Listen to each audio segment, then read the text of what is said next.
she was renting the house. She was a religious lady, and she carved this on the door. And when she moved out, she was on drugs and like she just changed. And then up here in the attic, I don't know what happened, but when we got the house back, there was holes. I don't even want to go right here. I just have this bad feeling. But they were like ripping holes because you can hear that thing. It's like it's running back and forth, back and forth. Oh. Yeah.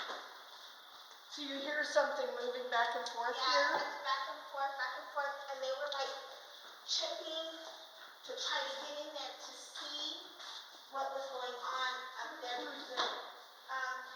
mother-in-law owns this house. Okay. So me and my husband and the kids are moving back up in here. And I really didn't want to move in here because I've lived here before. Oh, you have? Okay. And so she was renting the house. And she's rented the house multiple times. But the last person that was here, she was a really religious lady, and she just changed. And when we got the house back, that used to be like a cup. There was like this. It was like a steel cup, and they were breaking and putting holes in there because they were trying to get up in there because they can hear the running back and forth. And the lady had told me, I hear scratching in the walls. She goes, it's like you hear people talking.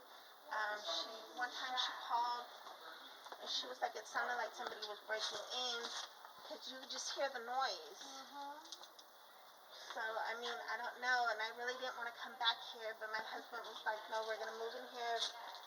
And we had called some other paranormal people, but they didn't want to come. And then I found you. Calls the guy. He was like, I'll take it. I was like, oh, great. Well, Vanessa, you lived here before. Were you uncomfortable when you were here before? When I lived here before. And were you here also, Anastasia? I used to live, when we used to live here, I used to always wake her up. I'd always tell, I was probably about like 7 or 8, maybe a little bit younger. I used to always tell her about like all the stuff that I would see in here, all the stuff that I would feel. And so my dad would always come and check up on us in the middle of the night, right? So he would always say that he would catch me like sleepwalking. I'm not a sleepwalker, still to this day. Ever since we moved out of this house, and even before we lived in here, I've never done it before. She doesn't talk in her sleep. Right. And But your dad was catching you doing these things. and so I would talk in my sleep a lot. I was like, You would find her in weird positions, sleeping. Yeah. And I would sleep sitting up straight, or I'd be like upside down with my legs on the wall, and like. Did you have any knowledge of this without your dad telling you about it? No. Wow. I thought at first he was like lying, and I was like, no, you're just being weird, like you're messing with me. And he was like, no, I swear, it's creeping me out, dude. And I was like, whatever. And so then I'd woken up one day and I was sitting up, and I woke up like that, and I was like really weird, but because I was so afraid of this house, I would sleep with the light on, and I slept with the light on, and my closet, because I was so afraid of the closet, and I'd never been afraid of the closet before, I kept seeing things in there, and I kept feeling like, and seeing like a shadow in there, and so I'd start closing the doors. Well, I'd sleep with the doors closed, and one day I woke up and the door was open, and I seen like this black, dark, like hooded figure thing in there, and I've seen that too. And You both have seen apparitions here? Yeah. I was sleeping in there with her one night. He woke me up. My husband was like, I'm tired. I don't want to deal with this tonight. So I went in the room with her to go sleep. And I felt like something like, I was already starting to doze off. But it was like something like pushed me down. And I couldn't speak. I couldn't talk. So I had grabbed her by her hair, and I was digging my nails into her scalp to wake her up because I couldn't talk. And she opened up her eyes, she looked at me, and I just started pointing because I seen this black mask hovering over. And then all of a sudden, I started crying because I was like, and after that I told my husband, I'm done. Like, I'm leaving, you're going to come with me, or you're going to stay here. And he didn't call me and was like, I'm on my way. You know, he didn't want to stay here either. Not because of stuff that he experienced, but he was missing you and No, deciding- the stuff that he Same experienced. thing? Yeah. Okay. Well, he was experiencing. He said he was hearing a lot of like banging on the attic, and he heard like stomping and like it sounded like somebody was running Like through it the was house. messing with him. Messing with Right. him. And so my dad felt like he was like losing it, and he called my mom up crying. And He my was husband like, is not an emotional type of person. My husband is not emotional at all.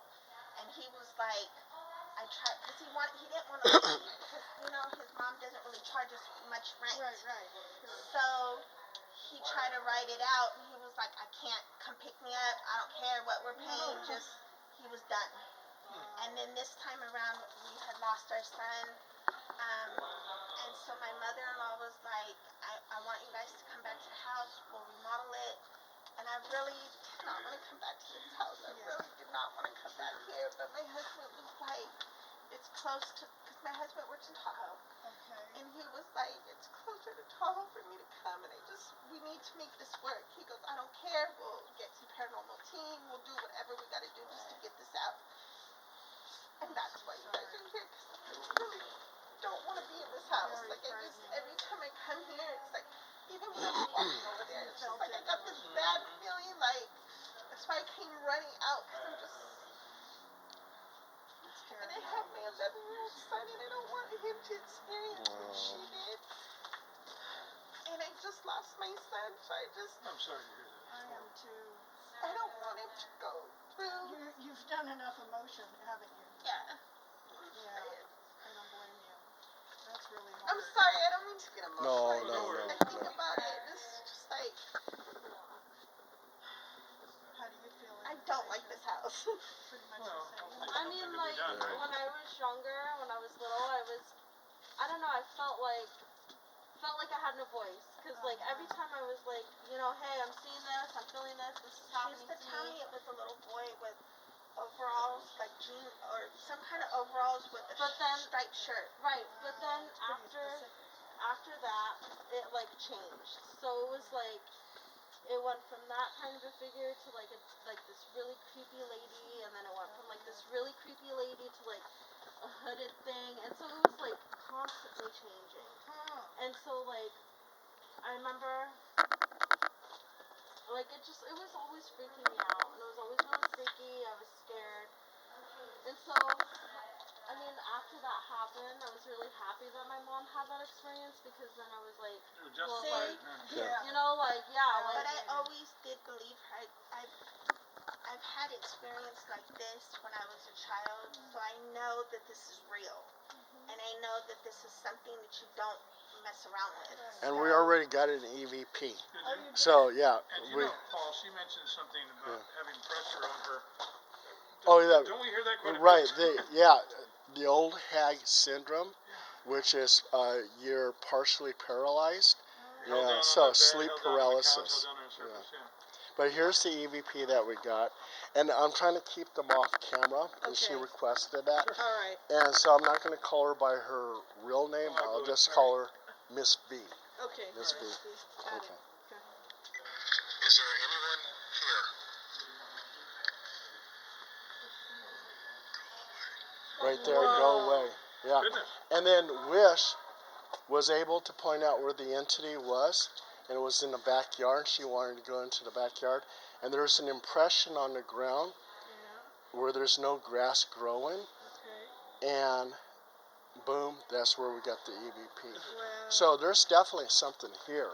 Yeah. And tonight, after our investigation, I want you guys to take a lot of pictures in case we can get an anomaly in the photograph. But I'm going to do a Catholic cleansing. Wish is going to do a metaphysical cleansing. And then she might have an attachment, so I'm going to do a full submersion baptism, was a basic form of exorcism. So if she has an attachment, the attachment will immediately leave because of the baptism. Yeah. And the reason why I know that, from my own personal experience, I did an investigation at the Church of Satan, and I interviewed one of the members. He gave me a satanic necklace.